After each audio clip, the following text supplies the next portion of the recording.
बघा मित्रांनो, इच part of आज आपण ना टॉमचा पहिला चॅप्टर चालू करणार आहे सिंपल मशीन. हा, तर सिंपल मशीन मध्ये आपण कायनेमॅटिक लिंक म्हणजे काय हे बघणार आहोत. कायनेमॅटिक लिंक म्हणजे काय?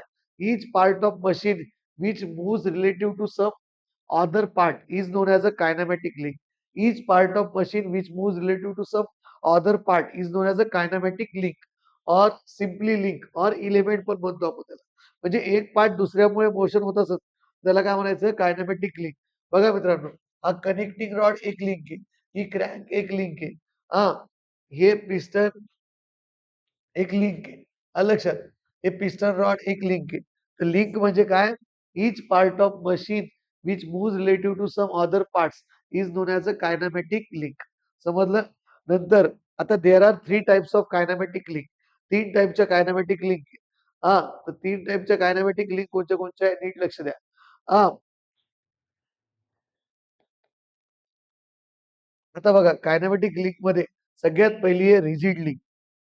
Rigid link. A rigid link is one which does not undergo any deformation while transmitting motion. एवढंच लिहायचं. हा, a rigid link is one which does not undergo any deformation while transmitting motion. Motion transmit करत असताना जे deform होत नाही त्याला काय म्हणायचं आपण? Rigid link. जसं की हे कनेक्टिंग रॉड आहे. मोशन ट्रान्सफर करताना डिफॉर्म आकार चेंज होतो का त्याचा? नाही. त्याचा आकार चेंज होतो का? नाही. क्रॅंकचा आकार चेंज होतो का? नाही. ही कोणची आहे? Rigid link. हां, the link a rigid link is is one which does not undergo any deformation while transmitting motion. समजलं? आता बघा, हे एक्झाम्पल दिलेलं आहे स्टीम इंजिनचे. रेसिप्रोकेटिंग स्टीम इंजिन इज नाही ते नाही. हे पहा, हे कनेक्टिंग रॉड, क्रॅक मी तुम्हाला सांगितलं ना, हे कनेक्टिंग रॉड, क्रॅक हे रिजिड लिंक आहे. आलं लक्षात? नंतर फ्लेक्सिबल लिंक. फ्लेक्सिबल लिंक म्हणजे काय? A flexible link is one which is partly deform, which is partly deformed, which is partly which is partly तिथे एकदा बघ रे. अ फ्लेक्सिबल लिंक आता चांगलं दिसतं का बघा अजून. A flexible link is a one which is partly deformed in a manner not affect the transmission of motion. Not affect the transmission of motion. इकडे बघा.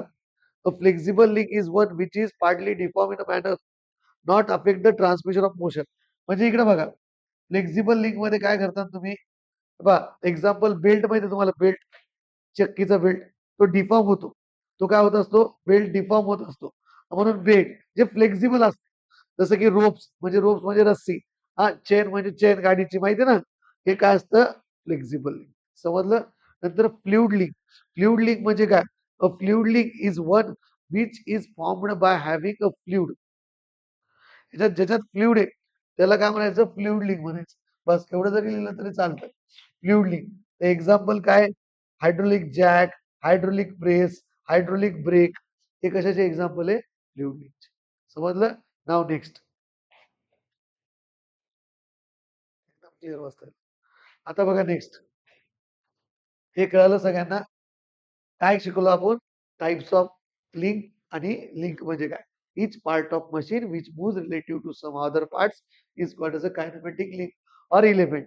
हां, कोणचे ही लिंक आहे, कनेक्टिंग रॉड एक लिंक आहे, क्रॅक एक लिंक आहे, पिस्टन रॉड एक लिंक आहे, पिस्टन एक लिंक आहे. आलं लक्षात? समजलं? Now next.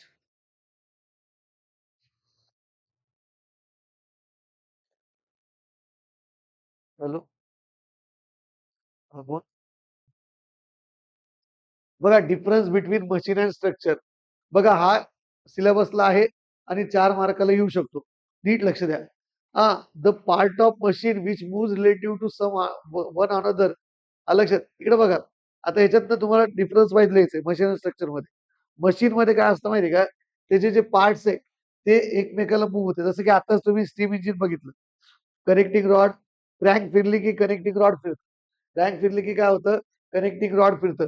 हां, कनेक्टिंग रॉड फिरला की पिस्टन रॉड फिरतो. पिस्टन रॉड फिरला तुम्हाला दाखवतो. हे पहा, हे इथं क्रॅंक फिरली, कनेक्टिंग रॉड फिरतो. कनेक्टिंग रॉड फिरला, पिस्टन रॉड फिरतो. पिस्टन रॉड फिरला, पिस्टन फिरतं. म्हणजे हे काय आहे? जे मशीनचे जे पार्ट्स असते, move relative to one another. काय होते? Move relative to one another. आलं लक्षात? तर स्ट्रक्चरचे पार्ट्स काय? तर मेंबर ऑफ स्ट्रक्चर, जसं की बिल्डिंग झालं, ब्रिज, बिल्डिंग, कॉलम्स. हा, कॉलम्स मूव्ह होते का? नाही. The structure do not move relative to one. हे झालं इकडे मशीन मध्ये हे लिहिलं आणि हे स्ट्रक्चर मध्ये लिहिलं. समजलं? नंतर आता पुढचं बघा. Machine transforms available energy into useful work. गाडीत पेट्रोल टाकतो, गाडी चलते. हा, अवेलेबल एनर्जी युजफुल वर्क झाली, लक्षात झाली की नाही? हा, एनर्जी, थर्मल एनर्जी, हीट तयार होती ना आणि गाडी चलती. लक्षात? तसंच whereas a structure no energy is transform into useful work. Energy transform होत नाही into useful work. Energy transform होत नाही. जसं की आता याच्यावर जे फोर्सेस ऍक्ट होते, तर काही एनर्जी ट्रान्सफर होती का? नाही. आलं लक्षात? नंतर आता बघा, नंतर तिसरं, the links of machine may transmit both power and motion. जसं की आता तुम्ही चेन ड्राईव्ह बघता. चेन ड्राईव्ह काय करतं? पॉवर ट्रान्समिट करतं ना. पॉवर आणि मोशन बोथ ट्रान्सफर करतं कोण? मशीनचे जे हे असतं. मशीन काय करत असते? बोथ पॉवर आणि मोशन ट्रान्सफर करत असते. पण जे ह्याचे मेंबर्स असतील स्ट्रक्चरचे, ते फक्त फोर्सेस ट्रान्समिट करतात. ते काय करते? फक्त फोर्सेस सहन करते. आता गाड्या चालल्या पुलावून, तर ते फोर्स फक्त ऍब्सॉर्ब करते ना, बाकी काही करते का? नाही.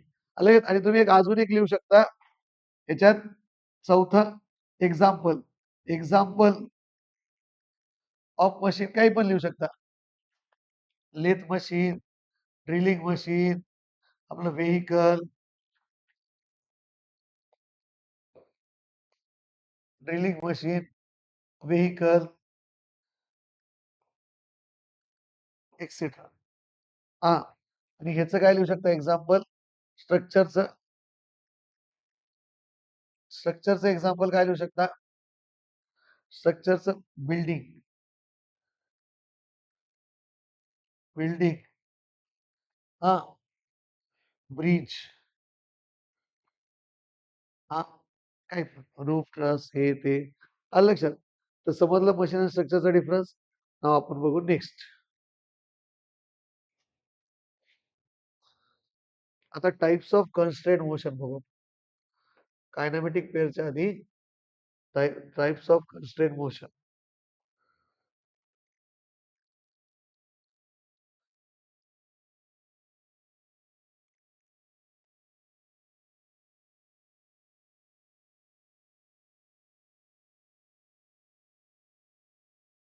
सेन्सिटिव्ह.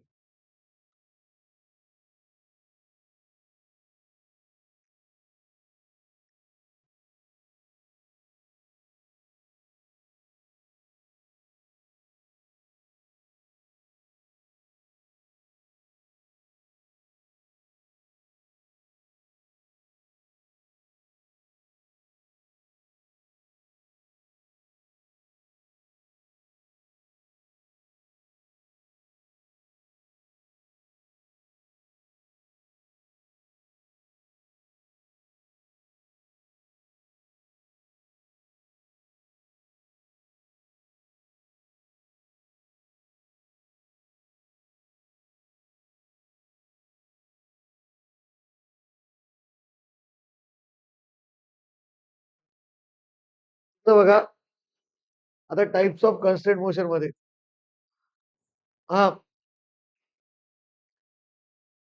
3 टाइपचे कन्स्ट्रेंट मोशन आहे. 3 टाइपचे कन्स्ट्रेंट मोशन आहे. कोणते कोणते मोशन आहे? कम्प्लिटली कन्स्ट्रेंट मोशन, हा, इनकम्प्लिटली कन्स्ट्रेंट मोशन आणि सक्सेसफुली कन्स्ट्रेंट मोशन. आता कन्स्ट्रेंट म्हणजे काय मित्रांनो? कन्स्ट्रेंट म्हणजे प्रतिबंध. कन्स्ट्रेंट म्हणजे काय असतं? प्रतिबंध. काय? प्रतिबंध. हा, कन्स्ट्रेंट म्हणजे एकाच डायरेक्शन मध्ये मूव्ह. काय होईल? एकाच डायरेक्शन मध्ये मूव्ह होईल. बघा, square bar in a square hole. हा, एक्झाम्पल आहे square bar in a square hole. आता हा स्क्वेअर,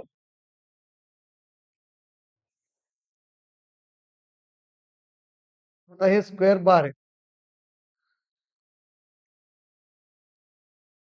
स्क्वेअर,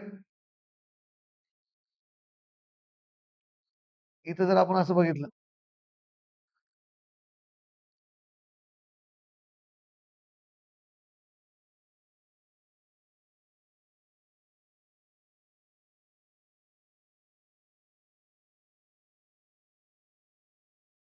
स्क्वेअर बार,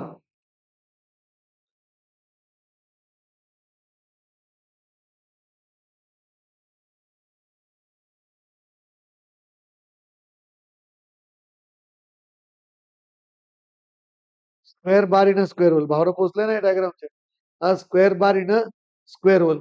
तर आता square bar in a square hole, तर square bar in a square hole मध्ये कसं, हे पहा, जर एकाच डायरेक्शनला मोशन होते, हे पण लॉक झालेलं आहे, असं मोशन होईल फक्त.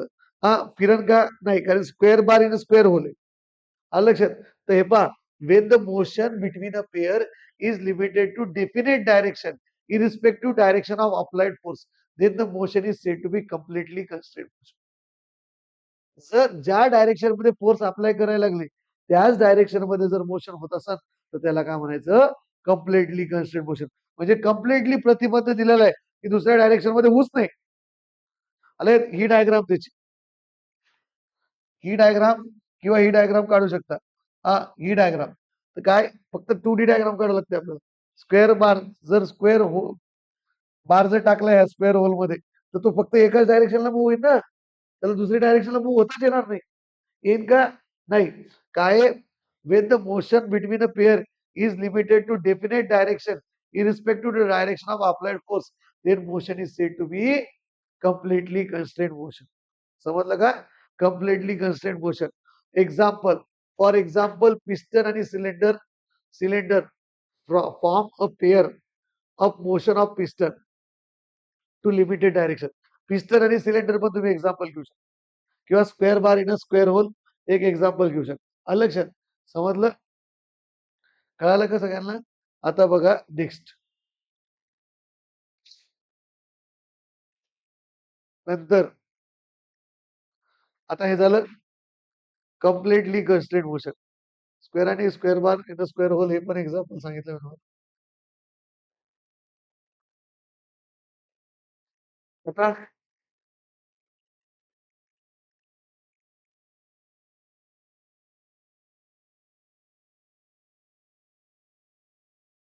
इनकम्प्लिटली कन्स्ट्रेंट मोशन ह्याचा वापर करता येत नाही फक्त.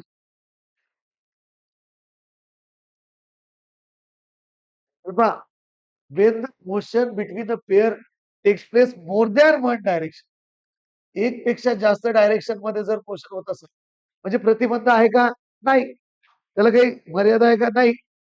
कन्स्ट्रेंट म्हणजे मर्यादा, एकाच डायरेक्शन मध्ये मूव्ह व्हा, इथं मर्यादा नाहीये. हा, तर Wien the motion between the pair can takes place in more than one direction, then it is called as a completely constrained motion. Then it is called as a completely constrained motion. Example काय, sorry, इनकम्प्लिटली constraint motion. इनकम्प्लिटली म्हणजे complete होत नाही. प्रतिबंध होतो का नाही, तर दोन ह्याच्यात मोशन व्हायला ना, तर प्रतिबंध होतो, त्याला म्हणायचं इनकम्प्लिटली कन्स्ट्रेंट मोशन. एक्झाम्पल काय याचं, इनकम्प्लिटली कन्स्ट्रेंट मोशनचं तुम्ही हेच लिहून टाकायचं, shaft in circular hole. Shaft in circular hole म्हणजे ते रोटेट पण होतं आणि मूव्ह पण होतं. आलं लक्षात, रोटेट पण होतं आणि स्लाइड पण होतं. आलं लक्षात. तर बघा नेक्स्ट, कळालं, दोन टाईप कळाल्या कोणची, एक कम्प्लिटली कन्स्ट्रेंट मोशन, दुसरं इनकम्प्लिटली कन्स्ट्रेंट मोशन. आता सक्सेसफुली कन्स्ट्रेंट मोशन.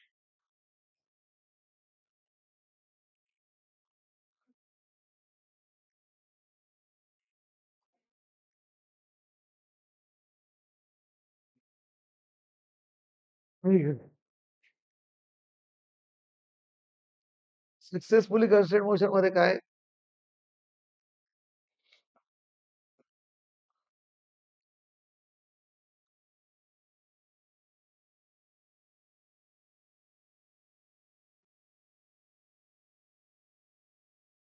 बघा आता, when the when the motion between the elements when the motion between the elements forming a pair such that construction motion constrained motion is not completed by itself but by some other means, then the motion is said to be successfully constrained motion.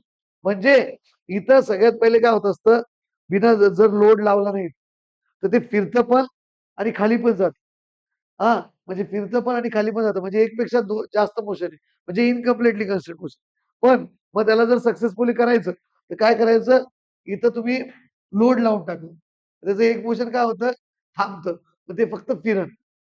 त्याचं एक motion काय होईल, थांबल ना, समजायला का नाही, त्याचं एक मोशन काय होईल, थांबल, मग त्याला म्हणायचं सक्सेसफुली कन्स्ट्रेंट मोशन. समजलं का, म्हणजे एक पेक्षा जास्त मोशन आहेत पण आपण काय करायला लागलो, एक थांबवायलो त्याला म्हणायचं सक्सेसफुली कन्स्ट्रेंट मोशन. मागच्या वेळेस हा क्वेश्चन 6 मार्काला विथ फिगर. काय आलं, what are the types of constraint motion, हा एक्सप्लेन विथ स्केच. तर मग कोणते कोणते 3 टाइप आहे, completely constraint motion, incompletely constraint motion आणि सक्सेसफुली. समजलं. नाव नेक्स्ट, कायनॅमेटिक लिंक, त्याची पण डेफिनेशन आहे. जर खूप फायदा होईल, व्यवस्थित घ्या. आता बघा, कायनॅमेटिक पेअर,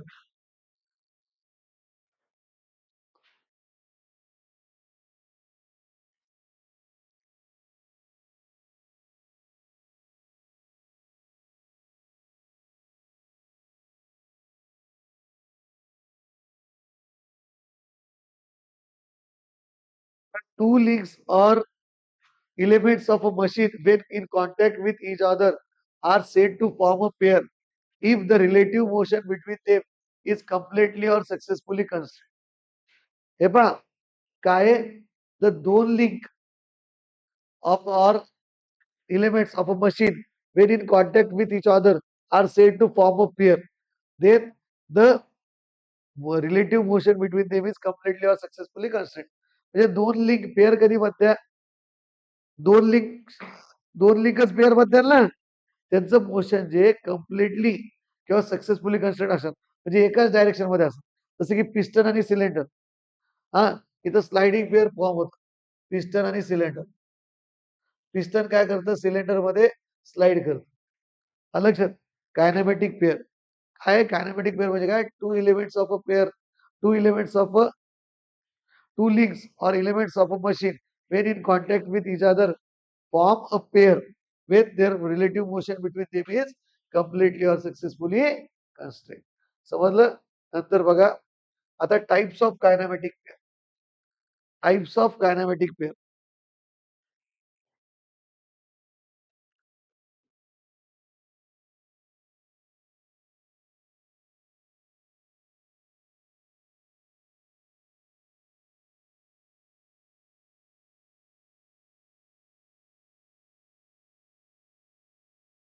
पहिलं काय क्लासिफिकेशन आहे, according to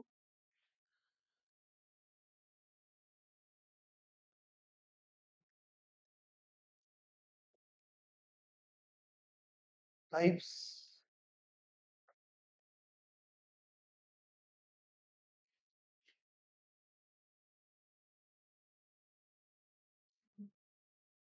types of kinematic pair. हा, टाइप्स ऑफ कायनॅमॅटिक पेअर. आता हे कशानुसार आहे, टाइप्स ऑफ कायनॅमॅटिक. तुझं काम कर, स्ट्रीमचं करून घे, माझं रेकॉर्डिंग चालू आहे. अरे पण ते पूर्ण करावं लागेल ना. According to type of relative motion between the elements. हा, किती आहे, इकडे बघा, 5 टाइप आहे. एक sliding pair, turning pair, rolling pair, screw pair आणि स्पेरिकल पेअर. कशानुसार, according to types of relative motion between the elements. 2 एलिमेंट्सच्या मोशन नुसार किती टाइप पडतं याच्या, 5 टाइप. एक sliding pair, turning pair, rolling pair आणि स्क्रू पेअर आणि स्पेरिकल पेअर. आता स्लाइडिंग पेअर म्हणजे काय, with the 2 elements of a pair, when the two elements of a pair, when the two elements of a pair are connected in a such a way that one can only slide, one can only slide relative to the other, the pair is known as sliding pair.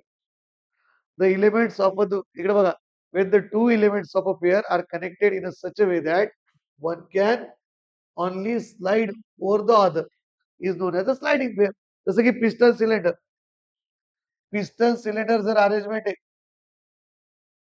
तिथं काय होतं, एकमेकावर slide होत, त्याला म्हणायचं sliding pair. हा, जसं की piston cylinder लिहा, cross head of the guides and reciprocating steam engine. हे नसलं तर रॅम अँड गाईड्स शेपर. आता शेपर मशीन आहे आपल्याला, त्यात पण दाखवतो रॅम आणि गाईड्स. लक्षात. टेल स्टॉक तर माहिती ना, लेथ मशीन माहिती ना, इकडलं टेल स्टॉक असतं, इकडलं हेड स्टॉक असतं. टेल स्टॉक स्लाइड करतो ना, कशामध्ये, स्लाइड बेस मध्ये टेल स्टॉक स्लाइड करतो. ते पण कशाचं एक्झाम्पल आहे, स्लाइडिंग पेअरचं. हा, तर tail stock on the lathe bed etcetera is the example of sliding pair. नंतर इथपर्यंतच लिहायचं. एक्झाम्पल आणि डेफिनेशन्स. डायग्राम तुम्हाला मी टेक्निक्स मधून देतो. आले. नंतर turning pair. When the two elements of a pair are connected in a such a way that one can turn over the other. Revolve नाही लिहायचं. One can turn over the other. बस एवढं लिहायचं. One can turn over the other is known as a turning pair. Is known as a turning pair. The example काय? A shaft with collars at both ends fitted into the circular hole. आताच बघितलं आपण shaft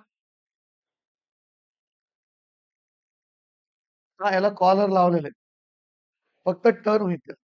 काय होईल ते? फक्त turn. कारण त्याला एक मोशन थांबवलं आपण. असं मोशन थांबवलं. कॉलर लावल्यामुळे काय होतं? एकच मोशन होतं. आलं. त्याला काय म्हणायचं? Turning pair. हा नंतर अजून काय एक्झाम्पल आहे? Lathe spindle. स्पिंडल माहिती आहे ना? लेथ मशीनचं. ते spindle supported in headstock. Cycle wheel turning over the axle. हे पण माहिती आहे सायकल व्हील. सायकल व्हील ऍक्सलवर जी टर्न होती सायकल व्हील त्याला काय म्हणायचं? Turning pair. नंतर नंतर टर्निंग पेअरचं एक्झाम्पल. नंतर रोलिंग पेअर.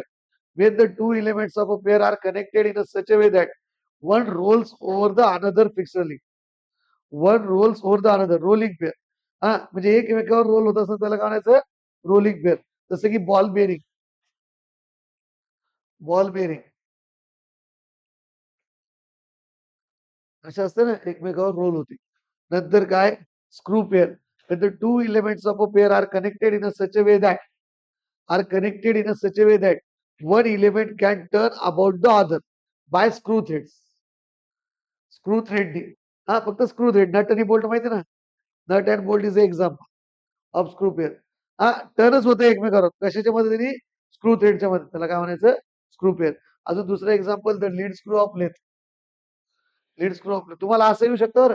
परीक्षेत बोर्डाला एक्झाम्पल देतात. पेअर ओळखा. आलं लक्षात? नंतर spherical pair. When the two elements of a pair are connected in a such a way that one element turns or swirls about the other fixed element. Other fixed element वर turn होत असत किंवा स्विल्स होत असत त्याला काय म्हणायचं? Spherical pair. त्याला काय म्हणायचं? Spherical pair. The ball and socket joint. The attachment of car mirror. हा पेन स्टँड. ते प्रिन्सिपलच्या ह्याच्यात त्याच्यात पेन स्टँड असतं ना असं. तर ते एक्झाम्पल कशाचं? स्पेरिकल पेअरचं. समजलं हे? नंतर